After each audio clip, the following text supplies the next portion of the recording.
বিএনপির মনোনয়ন নিয়ে সংঘাত বাড়ছে। আসন্ন ত্রয়োদশ জাতীয় সংসদ নির্বাচন উপলক্ষে ইতিমধ্যে ২৩৭টি আসনের সম্ভাব্য প্রার্থী ঘোষণা করেছে বাংলাদেশ জাতীয়তাবাদী দল বিএনপি।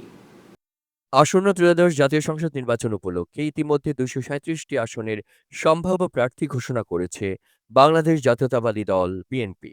কিন্তু যতই দিন যাচ্ছে মনোনয়ন নিয়ে দলের নেতাকর্মী ও সমর্থকদের মধ্যে সংঘাত ক্রমেই বাড়ছে। এমনকি মনোনয়ন নিয়ে সংঘর্ষে নিহতের ঘটনাও ঘটেছে। দীর্ঘদিন ধরে নিপীড়িত অনেক নেতা বঞ্চিত হওয়ায় তাদের কর্মী সমর্থকদের মধ্যে ক্ষোভ থেকে এই সংঘাতের সৃষ্টি হয়েছে বলে মনে করছেন সংশ্লিষ্টরা। তবে সংঘাত নিরসনের দলকে এগিয়ে আসার আহ্বান জানিয়েছেন রাজনৈতিক বিশ্লেষকরা। সেই সঙ্গে প্রয়োজনে প্রার্থীদের নিয়ে বসে দ্বন্দ্ব নিরসনের পরামর্শ দিয়েছেন তারা।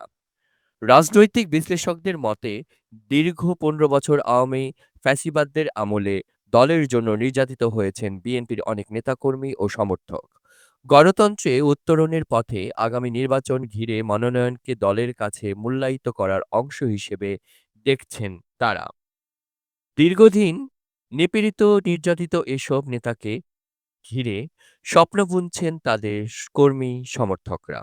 কিন্তু প্রত্যাশা পূরণ না হওয়া এবং কোনো ক্ষেত্রে বিতর্কিত প্রার্থীকে মনোনয়ন দেওয়াকে কেন্দ্র করে তাদের মধ্যে ক্ষোভের সঞ্চার হয়েছে, যা শেষ পর্যন্ত কোথাও প্রাণঘাতী সংঘাতের রূপ নিয়েছে।